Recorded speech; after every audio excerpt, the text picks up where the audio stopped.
For those of you that have just joined, I'm going to do a little bit of light housekeeping. Can you raise your hand using the hand icon to let me know that you can hear me okay? Great.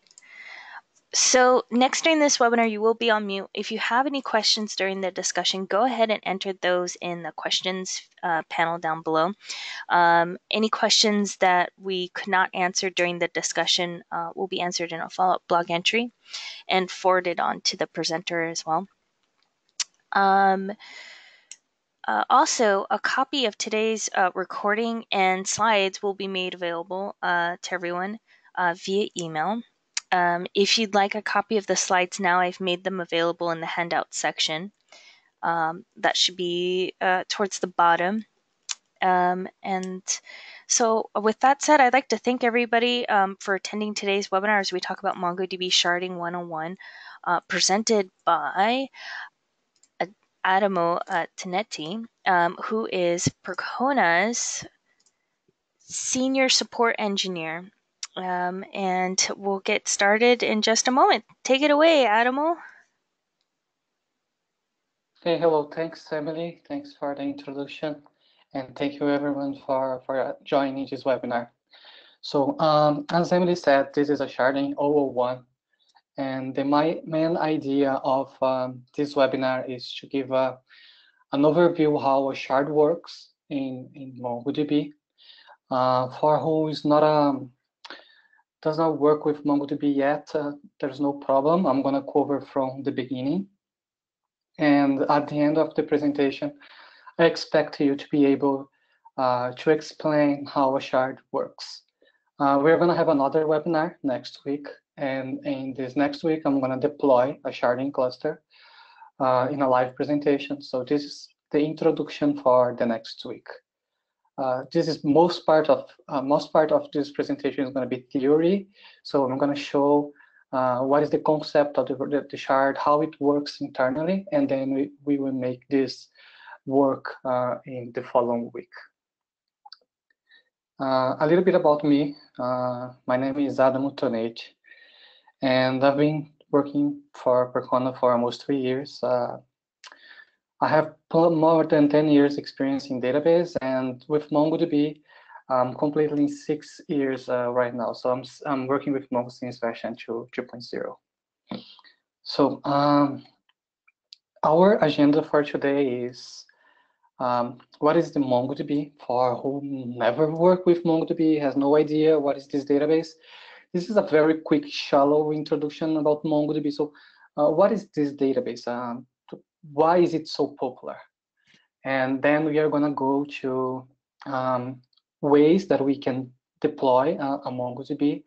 We're going to cover a single instance, and then I'm going to talk about Replica-set, and then at the end about the shard architecture. And you may ask me why talk about replica sets. You see at the end of the presentation that the shards are very dependent on replica sets. So that's why I'm going to cover how the replica set works, to then cover how the shard work. What is MongoDB then?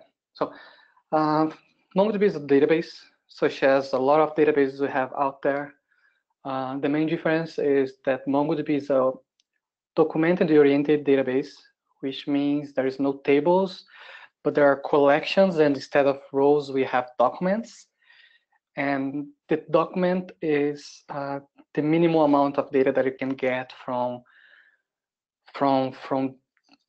this collection. Instead of reading a row, we need to read the entire document. This is way fast because you have all your data in a document. And this database is being adopted by a lot of companies, a lot of startups, and a lot of enterprise companies, because it's really easy to scale. So it's easy to scale writes, it's easy to scale reads.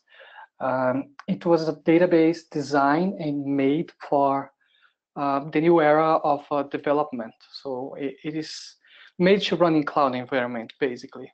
You can have a MongoDB running in every single current operation system. So you can have more running in CentOS, Linux, any kind of Linux, Windows, and even in macOS machine. We suggest using Linux for live environments, production environments, but we see running without any issues in Windows as well. macOS is mainly for testing purpose. We're going to talk about this right now. So what is the goal? We have a MongoDB database, easy to install, easy to deploy, very easy to start creating your application. But we have different ways to deploy a MongoDB. It comes from the single instance, which is the simplest method to have MongoDB running. And we can go to a shards where we can have, I don't know, hundreds machines running, as it is a single instance for the application. Well, why and how I should use a single instance? First of all, for production, we don't suggest using single instance because there is no high availability, there is no data redundancy. We just have a single point of failure, a single database. So all the reads and writes are gonna go to this instance. There is no way to create a point in time backup because we don't have the oplogs. I'm going to talk about the oplog later. So mainly single instances are used for development and tests. Now we have a lot of new sensors and new motherboards for IoT, Internet of Things, and it's acceptable to have MongoDB running in a single instance in those kind of projects because it's going to be a single motherboard, a single board, just keeping a few amount of data. We are going to have MongoDB for Android sooner. MongoDB is currently working on that. So it's going to become more common to have single instance deployed. But for now, for a production environment, for your website, e-commerce, let's keep with replica sets to get started, of course, and then we can go to charts. So what is the idea of a replica set? So the replica set are a MongoDB process, a single instance, configured to behave as a single database for the application point of view. So we have this is one way to the replica set is one way to scale out. If you need to improve your read performance, you just add more instance to the replica set. It's possible to have up to 50 instances in a replica set. And then you can read from those secondaries. Of course, there are some trade-offs. I'm going to talk about those. But the idea of the replica set is to have auto high availability. So we have one primary who is receiving writes. So let me get my pointer here. So we have a primary here. All the writes are coming to the primary, and then it's being replicated to the secondaries. So the data, this is important to know that the data is the same in all three members. So we have a data redundancy as well as auto availability for the replica set. But how does it work? What is the idea behind the replica set? What commands are running background? What threads I have making this replication work? And I would say that basically you need to know how the oplog works. If we have a replica set running, the primary and all the secondaries are going to have a database called local, and this database is going to have a collection called oplog.rs. And what's the goal of this oplog? Every single write, every single update and delete, every single operation is recorded in this oplog collection. And the secondaries are pulling this data and applying locally. For who comes from, I don't know, Microsoft, it's very similar to the log file. From MySQL, it's very similar to the bin log. So it's basically one collection, saving all the operations that the primary are handling, being write, delete, create collection, I don't know, create index. And then the secondaries are fetching the data and then applying locally. So it's important to know that the secondaries are getting the data, not receiving the data from the primary. The primary is just saving the data there, and the secondaries are connecting and reading the data. So this is an example. So we have the oplog here, an operation happened, and the secondaries are getting data. So we can have one secondary receiving the data a few milliseconds before the other one, as well as you can have this secondary reading the data, I don't know, maybe 2 or 3 seconds after the operation happened here. So it's important to know, it's important to be aware that the replication is asynchronous in MongoDB. So there's no synchronous replication in MongoDB, although we can tweak a little bit how it works, but by default, the replication is asynchronous. Well, this is basically how the data move around the replica set.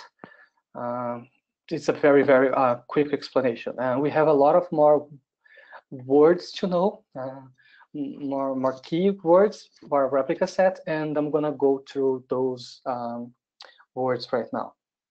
So when you are troubleshooting a replica set, or when you are setting up a new replica set, you need to be aware what is the heartbeat, what is the votes, what priority means in a replica set, why should I have an arbiter or not, what is a hidden instance in the replica set. So I will try to explain in details how it works, what is the purpose of those, and how you can change this. So let's go first to the replication. As in other database, we can have case when MongoDB chooses to replicate from one secondary. So we can have a chained replication. This can be a problem when you have when you need clean reads, when you need up-to-date information, because this is prone to have a replication delay. So chain replication can happen in MongoDB. You can change this in the replica set configuration. This is one thing that you must be aware. Not every time you're going to see all the secondaries connected to the primary. This is just a heads up. And at the same time, we can also have a secondary delayed on purpose. So we want this secondary to be delayed to have a copy of your data, I don't know, maybe 1 hour ago. If for some reason someone comes here and drop a database, we're going to have 1 hour window, so it's going to take 1 hour to sync here to then apply the operation here. It's important to mention that it is not a backup. It's not a good idea to have a delayed secondary in a shard. I'm going to talk about this later. But if you want to have this for some safety reasons, maybe auditing reasons, it's possible to do that with MongoDB. And now let's talk about the heartbeat. So what is the idea of the heartbeat? What the database are doing while they are just sitting around, there's nothing to be done. So the database are asking each other, are you alive? So every 10 seconds, all the instances in the replica set are going to send a heartbeat. So I'm alive, and I'm alive every 10 seconds. And for some reason, if an instance doesn't receive alive from the primary, the remaining instances are going to start an election. So what is the goal of the heartbeat? It's to check the health of the replica set. Why? Because only the primary can receive writes. If we don't have a primary, a new primary must be elected. So when it happens, every 10 seconds. Every 10 seconds, the instances are testing the connectivity between each other. And when we have a heartbeat, an election is triggered.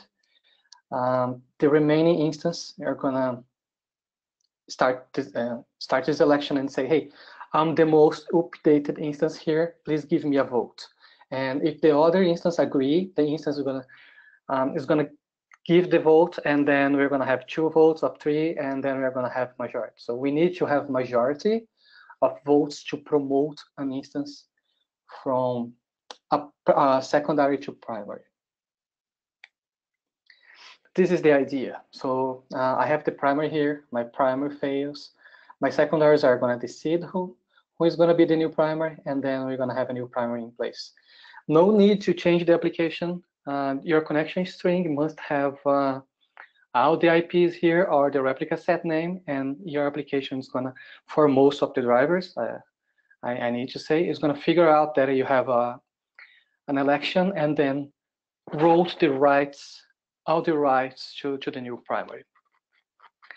But sometimes we want some instance to become a primary. We want to force some instance to become a primary. So for that reason, we have the priority tag. What it means. I can give this instance a priority 2, and for this instance a priority 1. And every time that we have an election, this instance will have a higher probability to become a primary. So if this instance is up to date, this instance is going to be the primary, never this one. If this instance is not up to date, it's going to wait a few seconds and then try again and try to make this instance a primary. We can also have arbiters in a replica set, and the arbiters will be responsible to break tie election. Let's suppose we have 4 members here. We need to have a member to untie the election. So we must usually we suggest to have an odd number of nodes in a replica set. So let's suppose we have 5 here. Oh, sorry, 4. Let's suppose this secondary doesn't exist. We can have those. We can have this machine voting to this one, this machine voting to this one, and this machine voting to this one. So we're not going to have majority here, and then we're going to have another one here to vote, to untie the election. This is the idea of the arbiter. Arbiter doesn't have any data. It's only responsible for voting, untying the election. And this is pretty much what a replica set is. So we have a number of instances. Those instances are working together. They are responsible to keep high availability by default, so there is no need to third-party tool to do that. It's possible to have delayed secondaries. It's also possible to tweak a little bit the consistency, because by default we have a read preference. Sorry, a write concern equals 1, which means every time that you write, once the primary receives the write, it's gonna return to the client. I got the write, so this is safe with me. But we all know that is not safe, completely safe. Let's suppose we have 2 secondaries and one of those secondaries failed, like here. We are gonna lose the operation, the insert, or I don't know, maybe the update. So we can tweak this to use write concern equals 2, or if I have 3 or more, I can use 3. Or we can also use majority, which means half plus 1. So for a very standard replica set, if I have 3 members, I can specify majority, and it means that it's gonna wait until 2 instances confirm the write. So even though I have an election, I'm sure that my document is saved somewhere else. We can also use tags, but in this topic, in this webinar, I'm not going to cover tags, just in the next one. And of course, read preference. By default, the read preference is primary. Every single read is going to come from the primary. It doesn't matter how many secondaries do you have. But if you want your application to read from a secondary, you need to specify this. There are a couple of options. So we can have a read secondary preferred, meaning if there's no secondary, we're going to go to the primary. Nearest, which means I'm going to read from the nearest host based on the round robin, TTL. And we can also use tags. But it's important to know that a reading from the secondaries might return outdated data, stale data, because the replication is asynchronous. So it's common to see, but if you need fresh data, don't read from secondaries. There's no guarantee except if you are writing using right concern equals majority, and it's most possibly to get a, sorry, if you are using right concern equals the number of your hosts, then you're sure that you're reading fresh data at the cost of the transactions taking more time, because you are waiting out the members in the replica set to answer your right. And now let's go to the good part, the expected part. So sharded cluster. So why, Adam, you talked about replica sets, a lot of replica sets, and now we're going to talk to sharded cluster, because the sharded cluster is a combination of replica sets.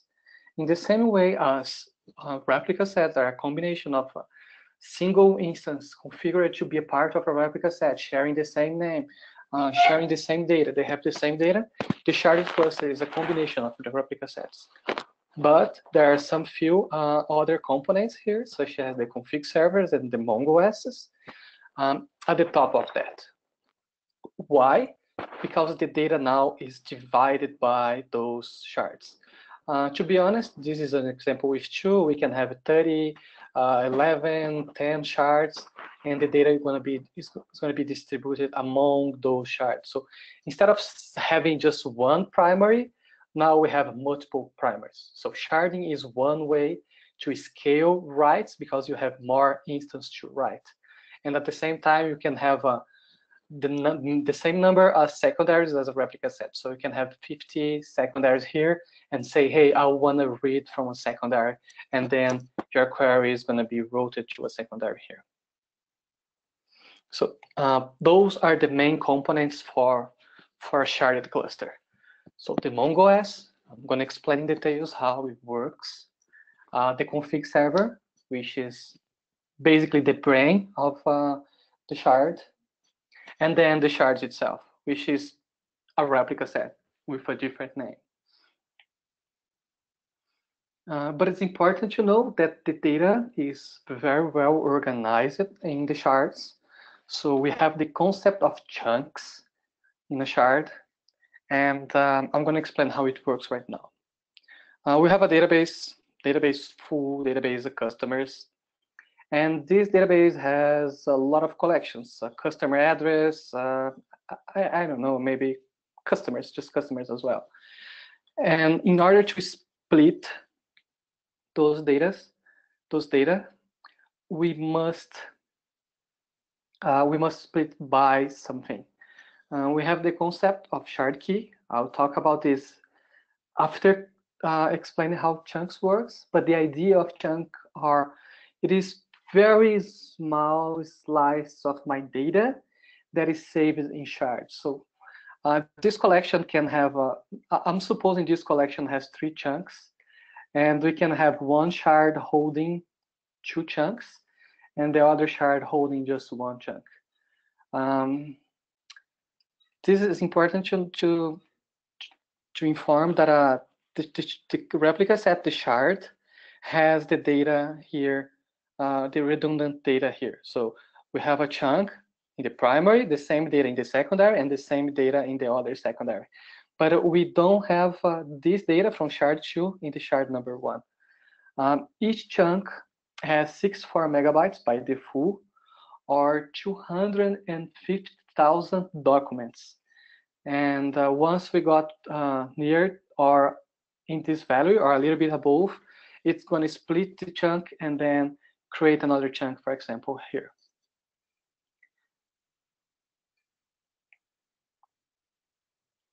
A few other concepts. If your data is not sharded, the entire database is going to live in just a primary shard. So if you have a cluster shard with, let's say, 5 shards, if you haven't sharded your database and your collection, every single document is going to live in just 1 shard.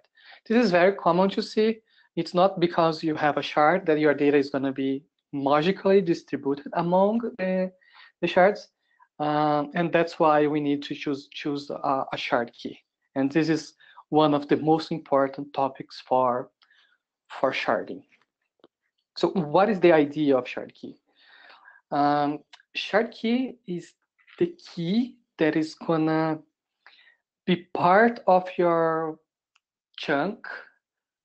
Usually it is an index in, I don't know, in a number field, numeric field, and then you're gonna partition your data based on that field.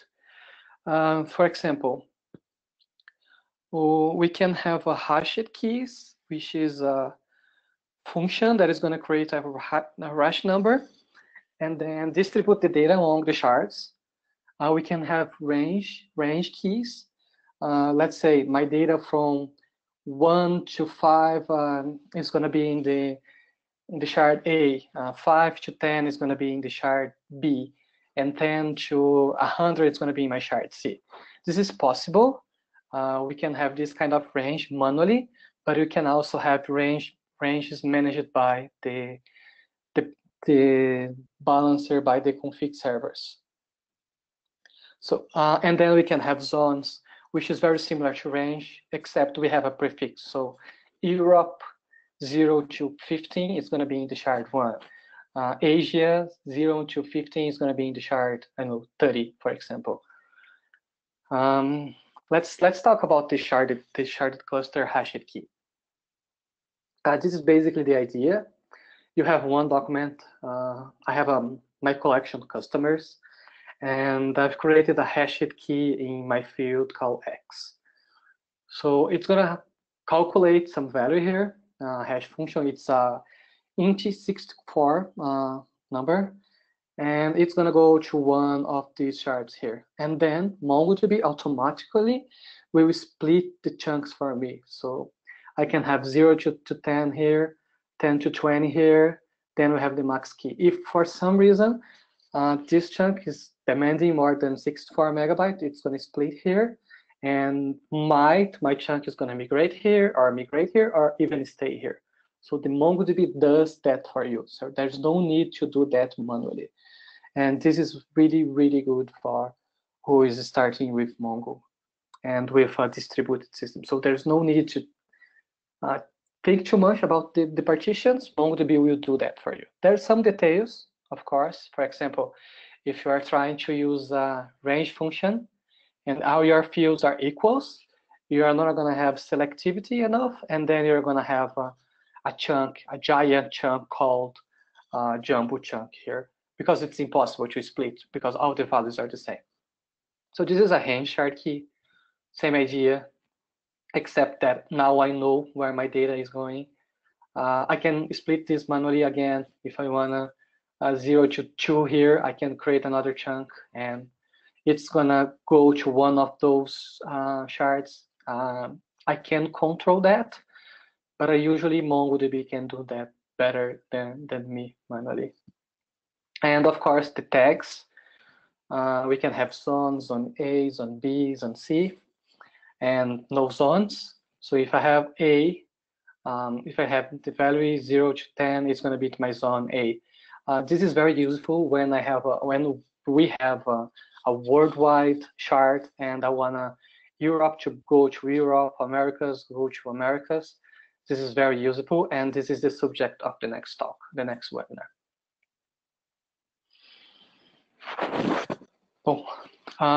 Now we know that MongoDB splits the data.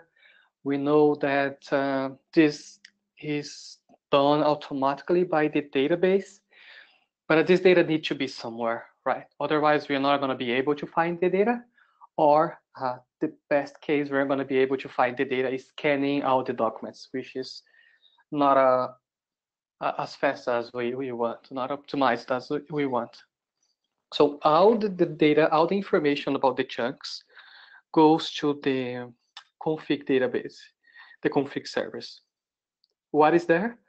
All the partitions, all the collections are there, and those collections and chunks has the range. So if I'm looking for number 1 to number 11, for example, if I'm looking for these documents, I can go to the config servers.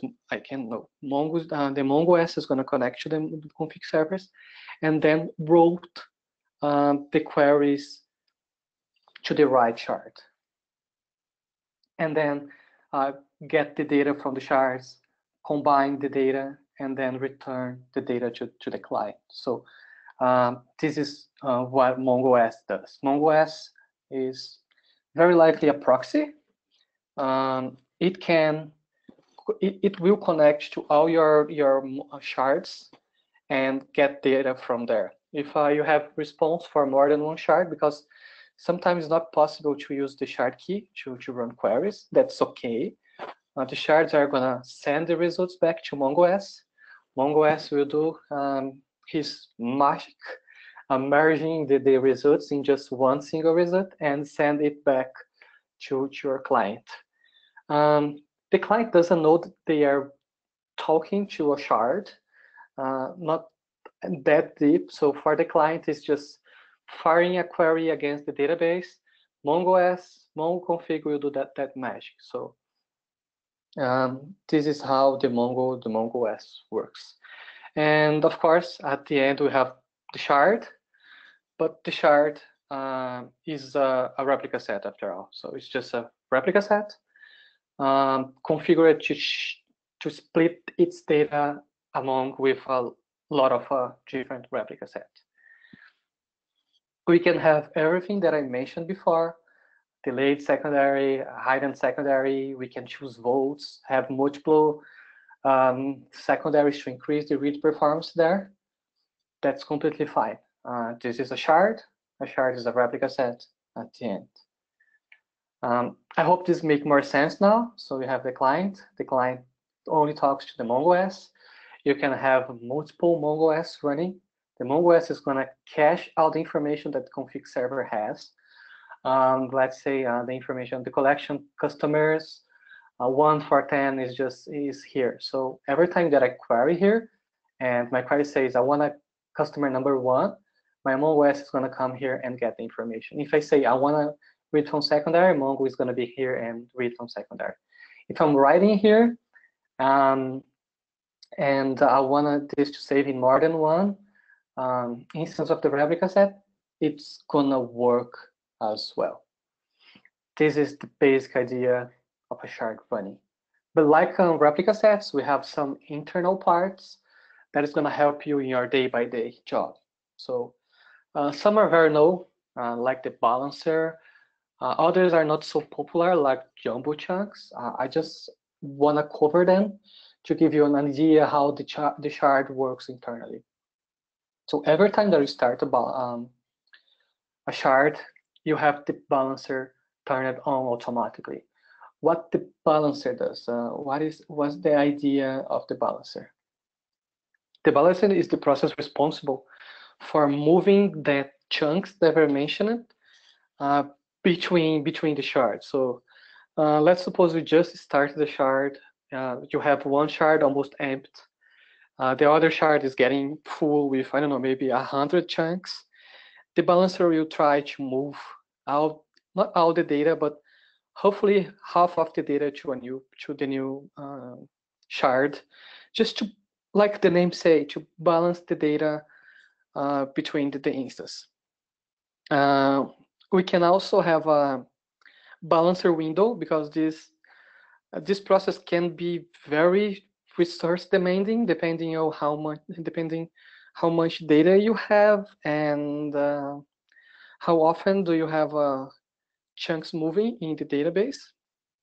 And this balancer is going to check the chunk size. So once it gets bigger than 64 megabytes, it's going to split, create another shard, and create another chunk and send this chunk over to another shard, or even keep this chunk there.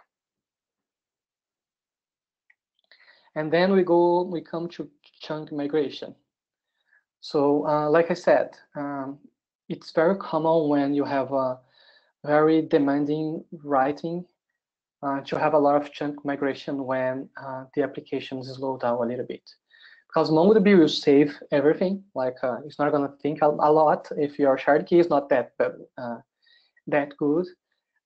It's gonna save everything in just one shard, and then MongoDB is gonna move those chunks around, try to split. So chunk migration can happen often. It's completely dependent on the balancer, but we can also have chunk migrations failing. And if a chunk migration fails before, I don't remember exactly the version, I believe it's 2.3.2, we can have orphan documents, which means we have documents that move it from one shard to another, but the Mongo config doesn't know that the data was moved. We are not going to lose data because it's going to only drop the data in the old shard once it completes, but we are likely have more data than the config server thinks it exists in one shard. So this is chunk migration. Failed chunk migration can create orphan documents. Orphan documents are documents that is there, but the config doesn't know it's there, and it just uses space. There's some internal work. We can run a cleanup orphans to remove all the orphan documents. So it's not a big problem, but it can become a problem if you have a lot of chunk migrations fail, because it's gonna use a lot of disk. And the split process can be done manually. It's also dependent on the balancer. The balancer is going to check, is this chunk getting bigger than 6 format? Let's split this. Sometimes it's not possible to split, and then we have what we call jumbo chunk. So it's a chunk that is impossible to split. Maybe you got a shard key with low cardinality. Let's suppose you are sharding by a Boolean value. So you're going to have two giant chunks, one with true and other with false. And it's impossible to find the middle of, I don't know, 1,000 of true because there's no middle. We can work on that. Unfortunately, changing the shard key is not that easy. It's not possible to do that online, so you need to kind of have a small voltage to do that. There's some ways to work around this and maybe dump and restore, but by default, it's not possible to change a shard key. And yeah, like I said, the jumbo chunk, I kind of talked about this before showing this slide. And let's now talk about queries. So we all know that MongoDB is responsible for firing the query against the shards. And in fact, only MongoDB talk to the shard. So MongoDB is responsible. Not now. We have the config servers as well. I'm going to explain this. But MongoDB is responsible for sending and writing data in the shard. All the queries go through the MongoDB. We can have target queries, scatter-gather queries when we are scanning out the shards, or even collection scan. The MongoDB will try to merge the results. Let's suppose you are asking for information who lives in 3 shards. The MongoDB is going to wait until these 3 shards send the first batch, and then merge those if we are not sorting. If we are sorting by ID or something, MongoDB is going to receive all the data, apply the sort algorithm, and then send the data to the client. So this is a query that we know the shard key. So if we are looking for, I don't know, maybe A equals ZL, the MongoDB knows that the information is the shard B. So there's no need to go to shard A and shard C, A and shard C to look for the document. This is what we call as a target query. Mongo knows where to retrieve the data. And in the other hand, we have a scatter-gather query, which means the client is going to request, but as MongoOS doesn't know because it's not the shard key. It's gonna fire the query against all the shards in the sharded cluster. So this is gonna reply, I don't know, maybe 1 document, 100 documents, 200 documents, but at the end we're gonna have 301 documents to the client. This can be a problem if you are trying to query for a no-indexed field. You can have a collection scan in the entire shard, which can lead to a small voltage depending on the collection scan. But yeah, please take care, pay attention when running scatter-gather queries against a MongoDB shard. And to wrap up everything we talked so far, the application don't know they are talking to a shard. MongoOS for the application is just a single instance of MongoDB. If we have a failover in the shard, MongoOS is going to figure out who is the new primary and then route the queries there. So it's completely transparent to the application. Application, consider a shard as a single instance. There's no primary, no secondary, although we can override this using specific parameters. For the application, it's just a big database. The application doesn't even know that the number of shards we have.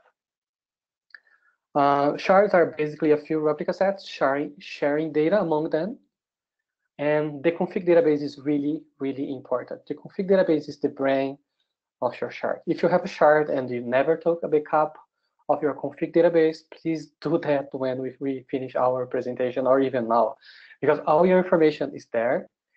All your metadata is there. And if for some reason you lose the config database, there is no way to figure out where the chunk is. The best way is to rebuild the shard. So you need to recreate the config database, usually restoring a backup and then waiting for the balancer to do the work, the magic. A few don'ts. Please do not write directly in a shard, because you need the Mongo config to know where your data is. Never ever write directly to a shard. Never make changes in the config database unless you are absolutely sure of what you are doing. We used to call this as a brain surgery. So make sure that you know what you're doing if you are trying to update or change something in the config database. Do not run a collection scan in a shard, because you can slow down the entire shard. And never take a backup separately from the shards, because as they are dependent each other, they are also dependent on the config database. So for that reason, Percona offers the Percona MongoDB backup is still in our labs, but it creates a backup in a consistent way. Otherwise, we are not gonna guarantee consistency, because the replica sets doesn't depend each other. So we can have a different point in times backup, and if a chunk migration or a chunk split happen, we can lose that change. And that's all for today. I'm open for questions. Please feel free to ask me then. Thank you so much for that. At this time, we'll go ahead and take time to answer as many questions as we can. Those that aren't answered, we will do a follow-up blog post on those. And then as a friendly reminder, slides and the recording will also be made available after we conclude today.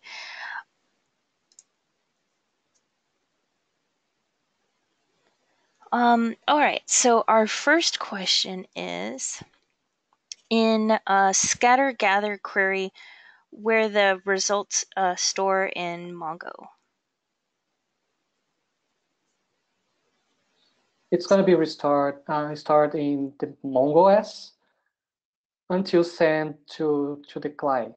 But depending on, if you are using sort, if you are sorting, you need to merge the result and then apply the sorts. And that's why sometimes we see MongoOS using a lot of memory, because it's keeping the data there. Thank you. I'm gonna wait a little bit. If you would like to learn more about MongoDB sharding, we also have some webinars that we've done in the past, and there's also some blog posts on our website as well. Let's see, our next question is,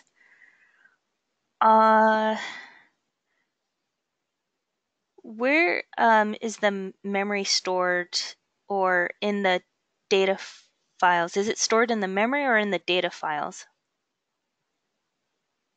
I think You that's mean the in-memory storage engine? I believe it's a continuation to the first question. Oh, it's stored in memory. If it's a continuation, so there's no data in MongoS. MongoS doesn't have any storage engine. It's just a bunch of memory to hold the results requested from the clients.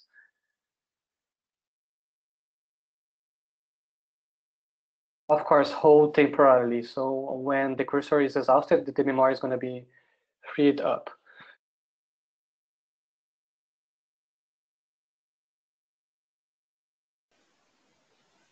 Let's see. One of the questions was, can you post the link to the past webinars? Absolutely. I'll send a follow-up email as well. I'm gonna see if I can get you a link now while we're waiting for some questions.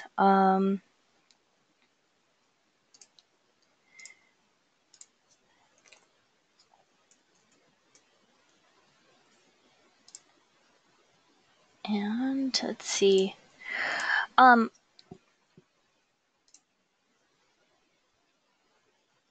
Was some of the other questions that we had was, you had a webinar that you did on the Sharding 101, which looks like that's coming up in a couple weeks. How is that one different from today's webinar? Or is that, no, I'm sorry, I have my days mixed up. Today is the 19th. Yeah, we had, yes, I mean, we had one when I mentioned when we should decide to start sharding. So this was a little bit more intermediate, if I can say that. It was very technical and more, I would say, for system administrator. This one is more for DBAs who is just starting. And the idea of the next presentation is going to be how to do that, like demonstrate how to start a cluster, a sharded cluster. So the first one was, if I'm not wrong, when should I start sharding or something like this, the topic. So yeah, it was like my application is not behaving very well. I'm getting the maximum IOPS I have in my disk. What I can do to improve my write performance and stuff like this. This one for today is more like how it works internally. What I need to know when I'm starting a shard, why my balancer is running all the time, and that. Great, thank you. Let's see, our next question is,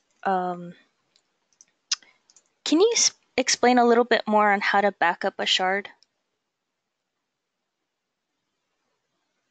Yes, sure. I'll need to open a link here to show. Let me change that. Percona point time backup. So we have this tool where we are connecting. Let me just show this. Let me send the link here in the webinar, in the chat here. I don't have, I can send. So this is point in time backup. So the idea is, let me go back to my chart here. We need to make sure that we are taking a consistent backup of everything here. if we try to run a backup here, and then after a few seconds run a backup here and run a backup here, we are like creating backups in different points of time. This link that I sent you, the tool that Percona is currently working, is going to connect both those three replica sets, this shard and this config server, and then create a point in time backup. So those backups are going to finish exactly at the same time. We're going to have the exactly point in time here. So if this one finished first, our tool is going to capture all the information, all the writes that will happen, and then have exactly point in time. So it means at the end of that backup, I have a consistent view of the config servers. If I try to run this manually, one backup here, another backup here, and another backup here, there is no guarantee that I have a point in time backup, because this one can finish one time, this one can finish at a different point in time. And to be worse, I could have a chunk migration while this was happening. And then when I try to restore this, I'm going to lose some data because some information moved from one shard to another, and my backup was not able to figure out that. And this is exactly what the tool does right now.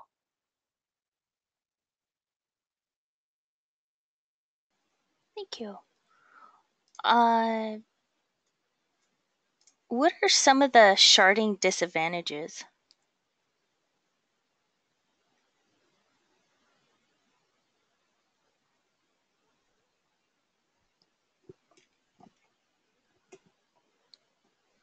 Adamo, you still there?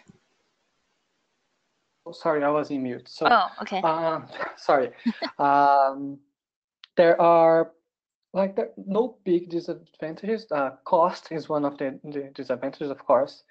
And depending on the complexity of your shard, you're going to demand more resource to keep this running.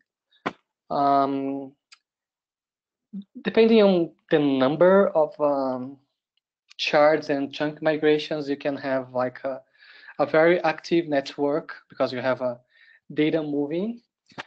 But honestly, I don't see, except by the complexity, a big disadvantage on sharding. So backups would be one problem because you need to have it's very complicated to have a point in time when you have I don't know 12 shards. So this can be one problem. And of course, depending on the shard size, if you need to restore a backup, it's going to take a few hours or maybe days to restore. Thank you. Let's see. Our next question is, how do you find the orphan document in a shard slash? Oh, sure. I mentioned that and I forgot to give the command. So let me open here.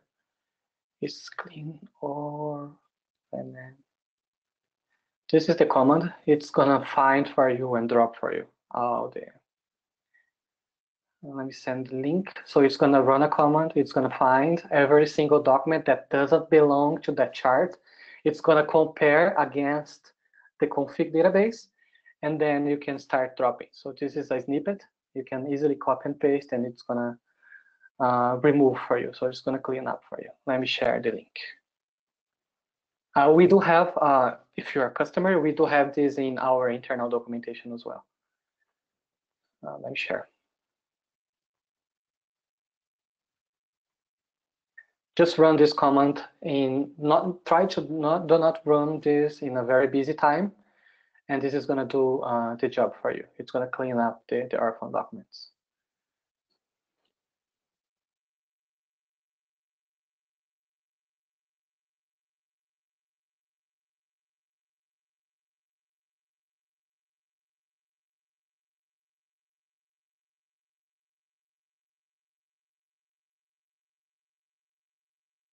Millie, you there? Oh, sorry about that. I thought I thought you were continuing your statement there. Sorry, yeah, I was saying just just use this command. This is going to do that for you. There are a few other tools available in the Git, a lot of open source that is going to create a report for you, but this is not really necessary. Just if you are curious, You can search for this sentence, clean orphan document. It's going to give you a lot of free tools to do that. The documented one works very well, so I don't see a problem. Only the tape, don't run that in a busy time because it's going to scan all the documents, and you can have you can have a load in your database at that time. Yeah, that's all. Thank you. Let's see. Our next question is, so when would it be appropriate to shard? This is a very tricky question. There is no right or wrong answer. It depends on what is the purpose of the application. So if you need to scale your writes, yes, shard is a good idea. If you need to scale your reads, but you need fresh data, you cannot afford having like a stalled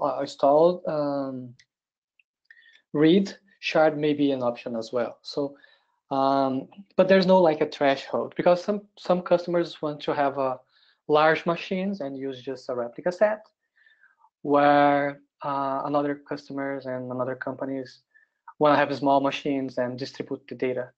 My personal opinion, which is not true at all, like it's just what I use as a metric, is like my restore time. If I need more than 3 hours to restore, I'm going to split the data in small chunks because it's faster to restore.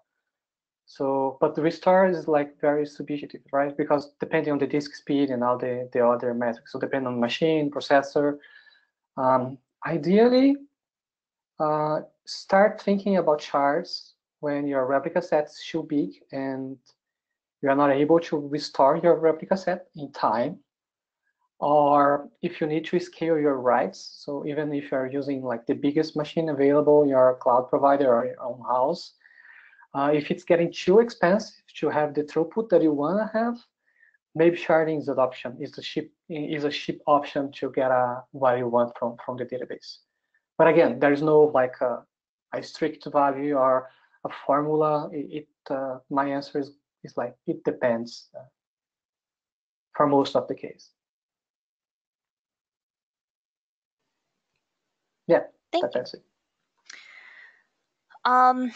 Let's see. Our next question is, how do you recover if config instances are all gone? Well, yeah, this is complicated and time demanding. Can be a little bit fun if you are the DBA, not if you are the company that lost the config database. Best thing to do: dump all the shards, create a dump for all the shards, right? Start a new shard, a fresh one, create all the shard keys equals you had before because you know the shard keys is still there, and then you're gonna load the data again. So when you are loading the data through the MongoDB is building the config database again for you. Depending on the data size, it can take days, but this is the best thing you can do. Like there is nothing that can be done if you lose your config database. You need to reload the entire database through the MongoDB, and the MongoDB is going to build again for you. And there is no guarantee that it's going to build exactly how it was, but considering that you're writing again, you're gonna have all your data back online.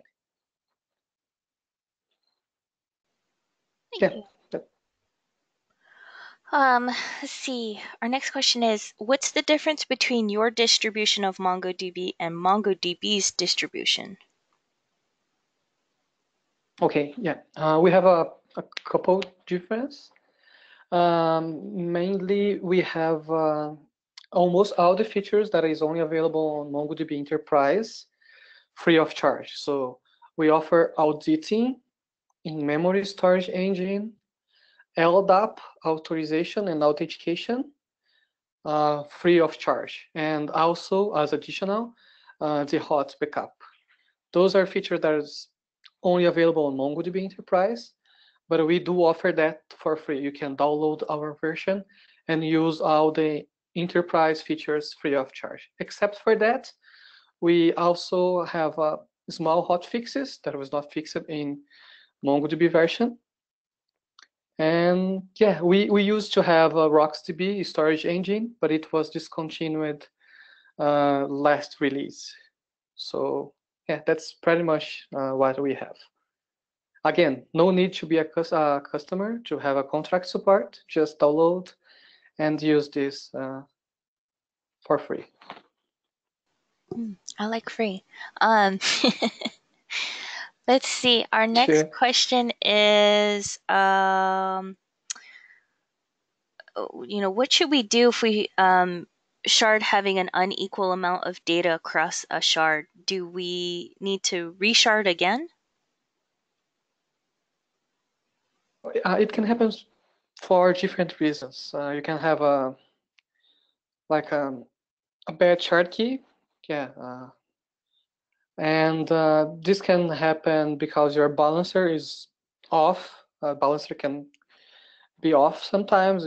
Somehow it was turned off, and maybe your migration is failing. So usually the database will try to keep the data very well distributed in the shard. So if you have this, if you have one shard with I don't know, maybe 80% of your data, you may have some database or collections unsharded, and they are living in just one shard. This can be also a reason. So I would check if the balancer is working, if the shard key is good enough. If there is selectivity in the shard key, because like I said, if you create a shard key in a Boolean value, you're going to have just true or false. And this can be a problem. Some people used to create a shard key by state, and we all know that we have a number of states. It's not going to grow more than that. So, and then you can have jumbo chunks because it's going to be impossible to split. I don't know, maybe the state of New York, for example. Every city is going to be in the same state. So yeah, can be the balancer, can be that chunk migrations are failing, or maybe you have one database that is not sharded yet, and that's the possible reason why you have more data in one shard than another. Yeah, that's Great. all. Thank you so much for that. Well, we are actually at the top of the hour. Well, we're at the end of our time, basically. Thank you so much, everybody. Yes, and yeah, just a heads up, next week we're going to build a shard and show this working. So if you have more questions, feel free to send me. It's very easy to find me. You can ping me on Twitter or any other social media. My name is basically a primary key. Just find for Adamo Tonete, and I'll be very glad to help. Okay. Thank you, Emily. Thank you, everyone, for joining. Thank you. Would that be via blog post, the sharding you were just talking about? Oh no, I have another webinar scheduled for Shard 011. It's like a continuation. Okay. I'm not sure about the date, but yeah, you can confirm for me, Emily, later. I'm not sure if it's the next week or 2 weeks. I'm gonna demonstrate how to create a shard. All right, great. Well, I'll make sure to invite everybody as well to that upcoming webinar. Thank you so much, Adamo, for presenting today. It was very informational, and I loved it all. Thank you, everyone. See you. Bye. All right, thank you, everybody. Bye-bye.